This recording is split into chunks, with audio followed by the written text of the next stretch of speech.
Hello everyone, my name is Karina. I go by Kartsy on social media, and welcome back to my Scooby-Doo 60s AU series for Daphne Blake Part 2, The Pantyhose Revolution.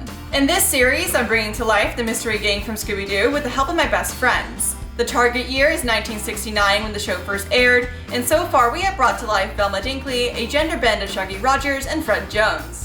In the last video, we talked about 1960s bras, and I showed a side-by-side silhouette comparison of the vintage bra I chose for the project to a 2014 modern bra. In today's video, we'll be continuing the underwear topic by exploring the origins and significance of pantyhose in everyday women's life. We'll have a chat with a knowledgeable family member of mine and look at real vintage examples, all to figure out and understand what teenager Daphne Blake would have been wearing in 1969. And keep a lookout for the third and final 60s underwear video coming soon, the rise and demise of the girdle. But before we start talking about 1960s and hosiery specifically, we need to travel back in time and see all the examples of hosiery that came before to really understand the evolution that got us to pantyhose. So let's take a historical tangent. At the beginning of the turn of the century, a woman's hosiery consisted of a pair of stockings. They could be knitted by hand or machine, but are not like our modern day knee or thigh-high socks. These garments were before the invention of elastic, made from either cotton or silk. This means that while they could stretch, they couldn't contract to hold themselves up, causing the stockings to roll if a garter or extension from the corset was not used to hold them up. Although fashionable stockings in all sorts of colors and prints were available in this period, they were mainly covered by long skirts that were either floor length or a few inches off the floor, so the designs were only ever seen when skirts swooshed or were lifted. Exceptions to this would be athletic dress, costumes, or children's clothes. But all this changed when hemlines began to rise towards the end of the 1910s. Up to this point, stockings, which had the practical function of keeping the legs warm, were opaque. But something radical appeared on the market before 1922. Sheer stockings. This new style gave the appearance of nude legs, without actually showing bare legs. In the 1920s, they were made of silk, but by the 1930s, they also were made of rayon or viscose, also known as artificial silk. Rayon was one of the first synthetic fibers invented, but it was not fully synthetic since it was made using wood. These early stockings had reinforced welt areas around the toes, sole, and heel. These areas get smaller and disappear as the decades go on, and the coverage provided by fashionable footwear changes.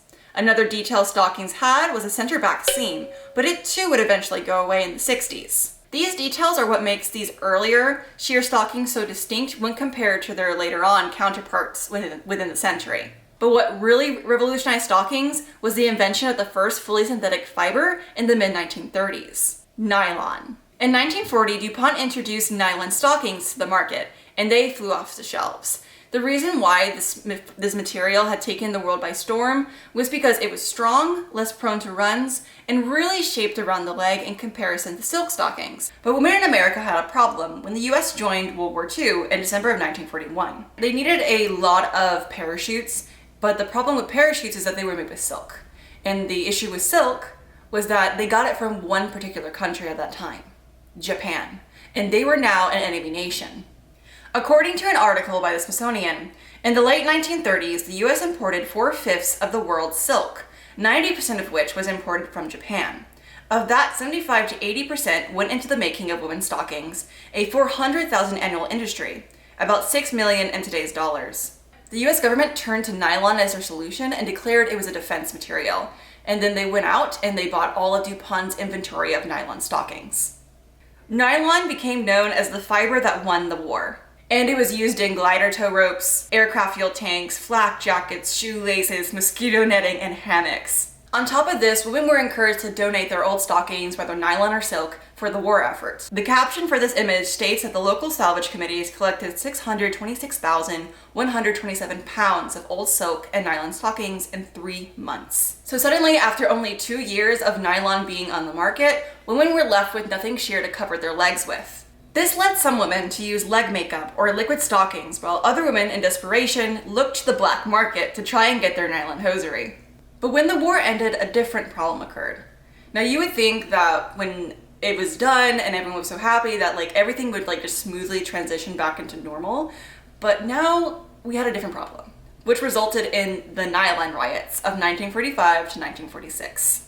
DuPont had very overzealously advertised to all these women the nylons were back. So nylons by Christmas, pieces here, nylons on sale. But when women lined up to actually go out and purchase these garments, they discovered that the inventory was not enough to support the demand. In one case, 40,000 women showed up to a store that only had 13,000 pairs. Fights broke out. Once DuPont made enough to support the demand, the riots pretty much ended, but it was an important event that showed the grip that hosiery had on women. Soon the word stockings was replaced by the word nylons among the public verbiage, and I want to really emphasize this because the more I talked with family members and women and other women who lived through the 60s and 70s, the more they unanimously referred to these type of garments as nylons. Generations such as my own no longer really use this term, and this is possibly because the term nylon just doesn't feel new anymore. And Generation Xers and millennials and Zers, for the most part, grew up when pantyhose was on the decline. But the fact that even the vocabulary to refer to hosiery changed among women is testament to the garment's impact on the generations at the time. But now that we know how important these garments were to women, let's segue into how pantyhose revolutionized hosiery. The most visually dramatic thing about 1960s fashion is the sudden rise in hemlines. Now this skirt, since the beginning of the century, had very steadily begun to shorten, and as a result, women's lingerie adapted to the new fashionable demands. But soon it became apparent, unless you were daring enough to go out bare-legged, that skirts simply could not go any higher, without showing an unflattering gap between a woman's stocking and girdle, especially when she sat. But this all changed with the release of pantyhose to the market, and suddenly there was really no bounds for how short skirts could go, and we saw the invention of the miniskirt and the micro-mini. The effects of pantyhose in society are pretty straightforward when you research it. Their creation pretty much led to the elimination of the need of quite a few girdling garments. But the origins of it is really hard to pin down. In fact, the most important question I had for myself while researching this was the simple question of, when was pantyhose invented?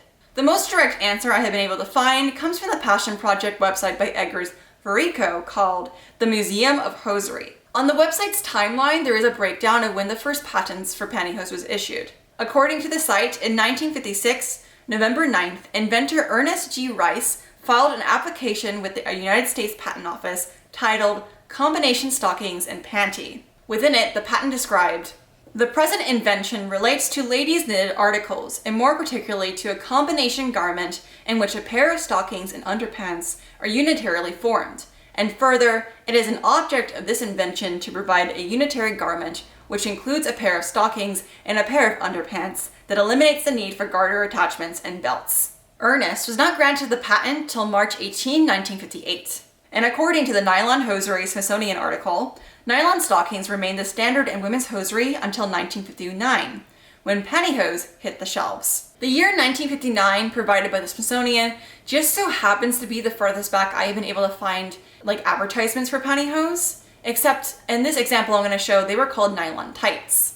1959 Sears ad for sheer nylon tights. Oh joy, stockings and panties combined, need no garters or girdle, fully fashioned, run-proof. And in 1961, Glen Raven was issued their own patent called Tights and Methods of Making. Based on all this information, I'm going to tentatively agree with the Smithsonian that 1959 is the year that pantyhose were introduced to the market. Not to say that in the years of the patenting process and the testing of the garment, that there wasn't maybe a control group of consumers who were experimenting wearing the garment out in day-to-day life. But just because a garment is created doesn't mean that automatically there is a purchasing shift by the consumers.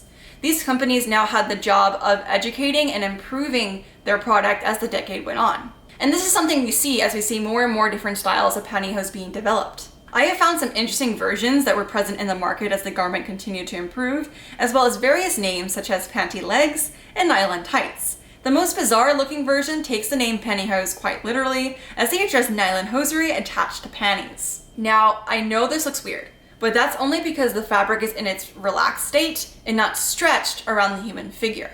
These two materials have two different stretch factors, and that's why it looks odd when unworn. And yes, it is not lost to me that this is a very unusual pair of pantyhose, and that I am probably the only one out there who wants these and was willing to buy these. And that was made quite clear to me when the seller sent me a second pair. But you know what? Now I have them for my own archive. And after seeing so many unique early pantyhose examples in museums, really unshareable due to copyright, I decided that adding them to my own archive of garments works in my favor. As time went on, hosiery companies introduced pantyhose with control tops, eliminating the need for girdling over top the hosiery. Not to say that every woman stopped wearing a girdle in the 60s, but the control tops helped cement pantyhose as an easy to put on all-in-one garment. But one unfortunate reality that makes the research of pantyhose quite difficult is the intense amount of lost commercials. A lot of these broadcasted videos just don't exist anymore because they were sitting in a warehouse and they were either damaged, destroyed, taped over, or just completely lost. As a result, the earliest pantyhose commercials I could find were from the 1969 and after, but the ones I did find are dominated on YouTube by the company Legs. There used to be these egg boutique stands in grocery stores and department stores, and they would just sell pantyhose inside a plastic egg. There were even magazines telling you how to reuse the eggs for household crafts. The eggs were discontinued in 1991, replaced by a different packaging. Funnily enough, I do own a current packaging example from the brand, which still retains an egg-like rounded look. The 1960s was a vibrant period. Bright, popping colors were just everywhere. The miniskirt showed off more leg than before in fashion, and legs became prime real estate for a new trend of artistic expression: colored pantyhose. Now, Daphne Blake is no stranger to this trend, as throughout these series, her legs are decked out in pink. And her shade of pink changes drastically depending what moment you pause the show. Now, Daphne's colors were tricky for me, because she changes so drastically from scene to scene. But after a conversation with Vielka, a family member of mine, I now think I have a theory as to why the show was maybe weird about them, besides of course flaws in the animation. Do you remember something like this? Ever seeing this? No. Like a panty with hosiery on it? No. It's so weird, right? No, esa es una loca. Esa debe ser una... No. Well, I remember I was in Puerto Rico, so we were more moderate. Mm-hmm. So where did they vintage from where? Where did they sell this? Mm-hmm. Oh, just dead stock. Not only this, look at how thick those nylons are. Are you kidding me? Are those? So you consider that like a thick nylon? Oh yeah, that's so how thin that's a legging. So how thin were your nylons? Very thin. Very thin? Oh, very thin. You would check in and see how thin they were. So you consider this thin? Or do you consider it not thin? Me? A little bit. Not what, if you really consider. That's like more, you want those pantyhose to last you. And the highs were my favorite pantyhose. Because for me, they brought more of the thin ones. Now that you say that, I remember because I saw Yvette the other day and she was saying how my pantyhose was too thick and I didn't understand what she meant. And now that you're saying this, like, yeah. Okay. Yes, your pantyhose are way too thick. I have a hard time finding color. We would say that old ladies wear those pantyhose. Do you feel how thin that feels? Yeah. So the test would be, you put your hand in here. Mm-hmm. You see how thin that is? You want to see the skin tone. You don't want the pantyhose to overpower your legs. It's thin, but not, there's one even thinner than this. Really? Yeah. Thinner than that? Mm-hmm. So how would that look with like wild colors like green or pinks? Beautiful, because what it is you see like a shadowing on your leg. You won't see anything like, wow. It's okay. That is when you go out. Now, if you're going to go a little bit more, casual and everything like that, and then you have, you want green pantyhose or green leggings or whatever, that's a whole different. But when you go out, no. It has to be nice and thin. It can't overpower. It's just to accentuate your outfit. After that eye-opening conversation with Vielka, I went back to looking at advertisements from the period, and I found this campaign slogan that pretty much sums up the whole thing that Vielka was explaining to me. This slogan was called "Just a Hint of a Tint," showing off legs with very sheer nylon colors. Going back to my theory with Daphne's inconsistent color in the animation of the show, I think this is a mixture of the issue of the animators trying to show this sheer pink pantyhose color while also wanting her to stick out in the night scenes. So it's not that her nylons are that bright, it's just made more vibrant in the moment for the cartoon, and made lighter in the day to try and emulate a skin tone showing through. But if I thought light pink pantyhose in my size were hard to find, fashion sheer pink pantyhose in my size were even harder. There are a lot more styles available for the smaller end of the size range, and if a box says one size fits all, that means it won't fit me, as pantyhose is sized by weight and height, and my curves mixed with being 5'9" is outside that category. This makes finding specific styles for me nearly impossible, especially since what I'm looking for is outside the current fashion trends. So I turned to buying dead stock vintage pantyhose instead, and I found a pair from this seller. Now Jill very kindly sent me 2 other pairs of sheer pantyhose in different colors, one of which matches my monochromatic purple coat set that I made for Daphne's wardrobe, which I am super excited about and can't wait to show you all the collective process over. To translate her into reality, I've currently decided to go with this subtle light pink option instead of the way too thick nylons I chose before. I'm only going to be showing these garments partly on, as I'm afraid of getting a run in them before the photo shoots, but some cool details can be seen on the Christian Dior pair. It has its label woven into the side of the pantyhose, eliminating uncomfortable tags. I never realized how interesting such simple garments such as pantyhose are till I started researching this video. It is simply amazing to think about how at the beginning of the century, women were wearing normal cotton or silk stockings, to suddenly having a whole new sheer style of garment to think about and put on display once hemlines kept rising. Much like the 1960s bra video, this video has taken me a very long time to write. In fact, this video was going to include girdles as well, but the script was so long I needed to split it. On top of that, there was so much more information I had to cut from just the pantyhose video itself. But now that I've acquired all that knowledge, I really want to talk about girdles in the next video.